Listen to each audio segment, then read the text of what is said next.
Hello, my name is Kelly Day. I'm the candidate for the People's Party of Canada here in the riding of Prince Albert, Saskatchewan. And I know the election's coming to a close. It's less than 24 hours away now.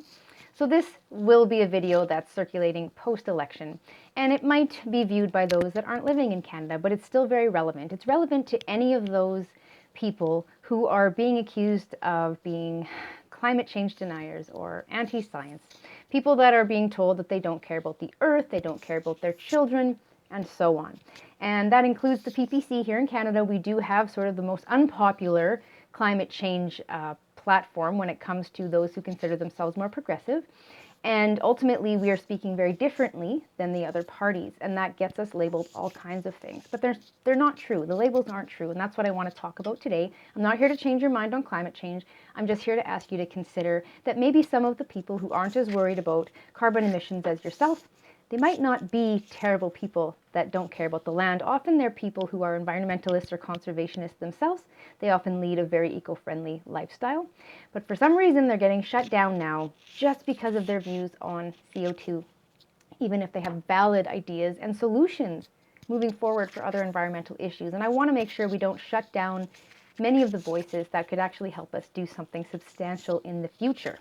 So again, this isn't to change your mind, although it is to open your mind to other possibilities, the ideas of things like propaganda, and making sure that we all use our head, our heart, and our gut, which is what I always encourage people to do in politics, to make our decisions on how we feel about this. So normally I don't script my videos.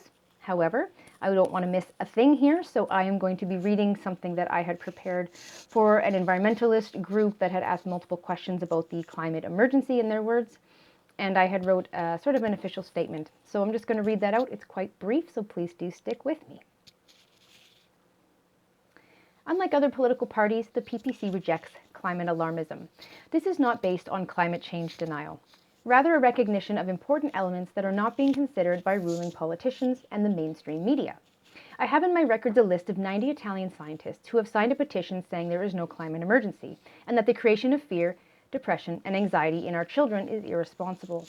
There's another group of 500 scientists that were in Oslo on October 18th, unveiling their position that there is no climate emergency. These are not scientists paid for by the oil and gas lobby, although people will argue that they are or accuse them of such. These are often renowned scientists from institutions such as Oxford, Harvard, peer-reviewed studies being ignored. Why is that? Why don't we hear about these in the media? We are also a small government party. We do not believe the UN should be guiding Canadian policy. Given the conflicting evidence, the hypocrisy of many politicians and activists, and the history of corruption with the UN, can you really blame us for treading carefully?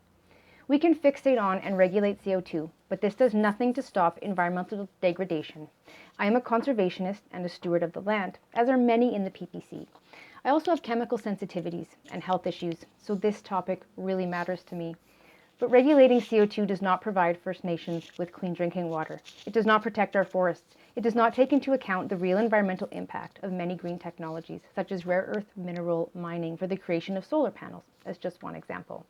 The PPC proposes sensible environmental policy made through honest discussion rather than emotional responses or knee-jerk reactions.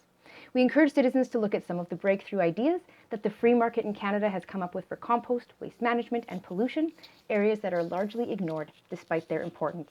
We also encourage you to look at other studies, things that challenge the narrative. Keep an open mind and do as much research as you can. That's all I really have to say. Please feel free to comment below. I just wanted to ensure that we're not shutting people down who might have some really great ideas. I love this earth. I care. And if you want to see a couple other great candidates who feel the same, you can follow Sabile Trimm. She is someone who is extremely eco-conscious in her life. You can also follow Frank Vaughan. He does many videos. He's an organic garlic farmer and conservationist, someone who used to be extremely worried about climate change, did a lot of research and has changed his mind. He's also extremely frustrated that the focus has shifted away from so much of what he finds important. He's in Ontario and has a lot of concerns with drinking water and issues as well.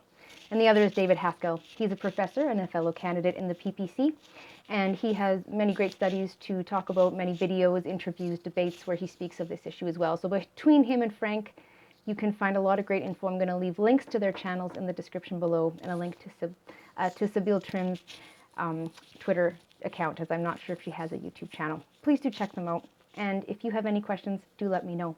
But just remember, People aren't always just this or that. It's not always black or white. There's a lot of gray in between, a lot of nuance, and a lot of good Canadians that really care. We just see different ways forward. Hope that helps to explain and give some clarity. As I always say to people at the end of my videos, be good to each other, and in this case, the environment, but not because the government tells you to. Good night.